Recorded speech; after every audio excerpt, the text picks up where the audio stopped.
Okay, guys, I'm here to give my review of the 2017 Royal Rumble. Took place last Sunday, January the 29th, 2017, from the Alamo Dome in San Antonio, Texas.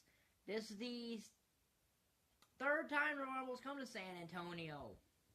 And ironically, it's been 10 years apart each time. Yeah, 97 was in San Antonio, 2007 was in San Antonio, it's not the Alamo Dome.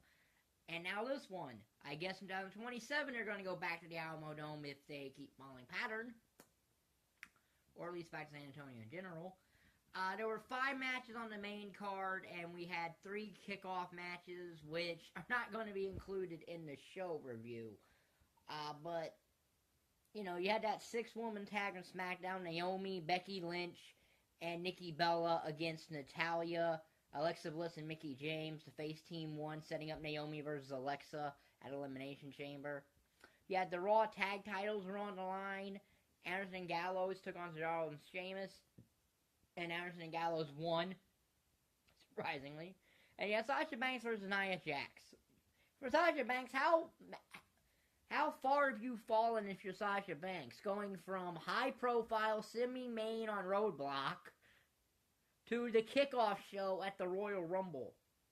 And Nia Jax won and was pretty much a squash match.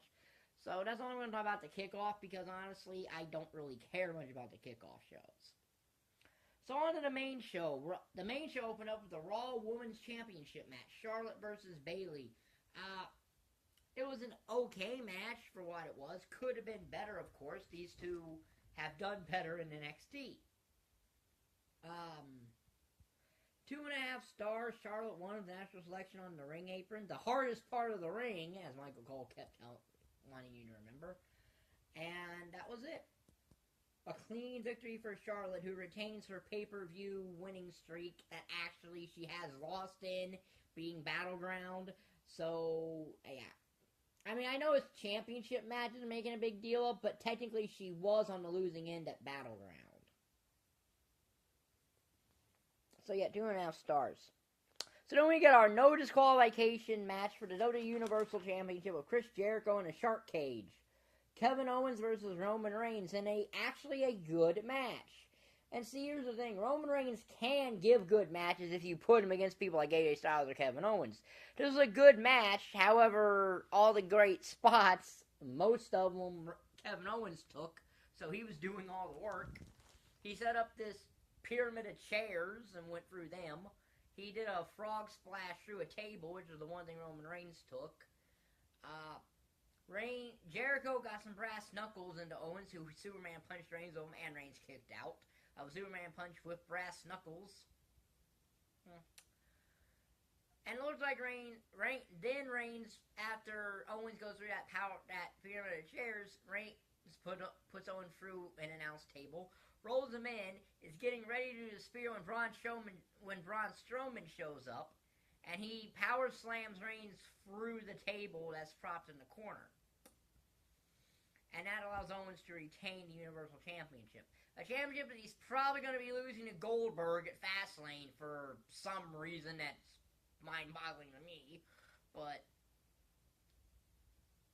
so, this also is, I guess, for Fastlane, setting up Reigns and Strowman. 3 stars, though. Good match. So then we got the WWE Cruiserweight Championship match. Swann versus Neville. The longest Cruiserweight match we've had on pay-per-view, or in general, I believe. Going almost 15 minutes. That's longer than most Cruiserweight matches. But still had no reaction. But very good match here. It was a 4-star match. Neville won with the Rings of Saturn. And Neville, who should have already been the Cruiserweight Champion and probably should have just, should have had his title already, is now the Cruiserweight Champion. Didn't Stephanie McFoley draft him to Raw to be the face of the Cruiserweight division? I got that. So, 4 stars, great match. So then we get the match of the night. The WWE Championship match. John Cena versus AJ Styles. And another classic. These two guys, their other 2 matches have been stellar. In fact, at SummerSlam was a 5-star match. This one was not as good as SummerSlam. It was better than Money in the Bank match, but rating-wise it would be the same. Because I gave that 4.5 stars. This match gets 4.5 stars. And it's not because Cena won. It's just because I don't think they had as good a match as they had at SummerSlam. So, but this was still the best match of the show. It took 5 attitude adjustments for Cena to beat AJ. That's kind of like the 2 that he did one and rolled over and hit another one. And Cena becomes a 16-time champion. To hopefully drop the championship in Elimination Chamber. I'll get to that when I talk about the Royal Rumble. But yeah, 4.5 stars. No complaints from me. Very good match. Thoroughly entertaining match. So then we get the 2017 Royal Rumble match. A 3.5 star Rumble because the ending deflated everything. And it was going along quite good till then, even if the rant for this thing was way too long. I mean, seriously, it even took the running guys almost a minute to get to the ring. Yeah, so we start off with Big Cass and Chris Jericho. That's an odd combination. And as per usual, the entry order will be down there in the description box. It was nice to see Jack Gallagher in the Royal Rumble with his umbrella. Why he and Kalisto were the only 2 cruiserweights in this match is beyond me, although Kalisto is technically a SmackDown guy anyway, but of the actual cruiserweight division on Raw, Jack Gallagher was the only guy in this match. I guess being the most over guy in the division helps you with that, in the case of Jack Gallagher. Braun Strowman, as will be listed in the description, had the most eliminations. He had 7 eliminations. He had the most last year at 5, so he's now 2 years in a row eliminated the most guys in a Royal Rumble. And in 2 years, he's already at 2 Rumbles at 12 career eliminations. Of course, the fan service was Tye Dillinger earning number 10, but this Royal Rumble is all built around Goldberg, Brock, and Taker, and they were spaced out, one guy between each of them. Brock under 26, eliminated people, took people to Suplex City. Enzo Amore came out 27, gone in about 30 seconds. And then you had Goldberg come in 28, and it took him 22 seconds to eliminate Brock Lesnar.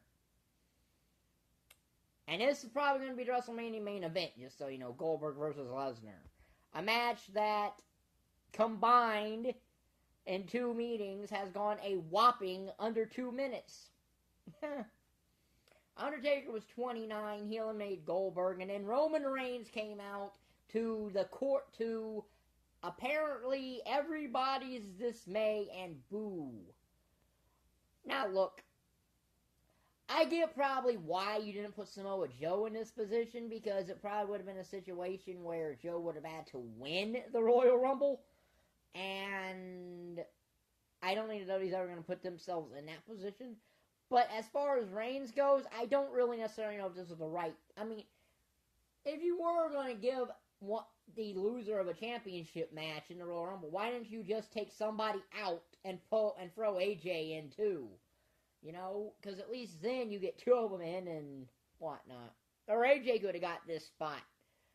You know, Reigns eliminated Undertaker, which again, nobody likes. That's setting up Reigns and Undertaker for WrestleMania. And then the final 4 in this Rumble were Randy Orton, Bray Wyatt, Roman Reigns, and Chris Jericho. Reigns eliminated Jericho after 61 minutes, which is the Iron Man for this Royal Rumble. And Chris Jericho becomes the guy who's been in the Royal Rumble the longest cumulative time. At 4 hours, 56 minutes, and I believe he said 19 seconds. It's almost 5 hours. That's almost a full hour over Triple H in the Royal Rumbles. Reigns eliminates Bray Wyatt. It comes down to Randy Orton and Roman Reigns. RKO to Reigns, clothesline. Reigns eliminated. Randy Orton wins the Royal Rumble. Now, if this goes to that rumored plan of Bray Wyatt and Randy Orton at WrestleMania for the WWE Championship, whereas Bray wins the Chamber, okay, then that's fine. But there's always the possibility that they do Orton and Cena at WrestleMania. And I hope the WWE's not that stupid, but that you have to think that would be in the back of their mind.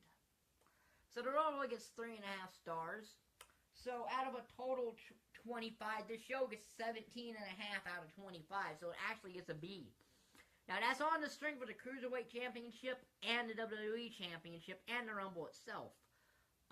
And the Universal Championship match. The only really below expectation match to me was the Women's Championship. So yeah, this was a really enjoyable show. I'll have the Elimination Chamber review up probably next Saturday, probably in 2 weeks roughly. Who really knows? I might get to it earlier. I may not. I don't really know. But if you liked this video, like button down there, subscribe button down there, and thank you for watching. Bye.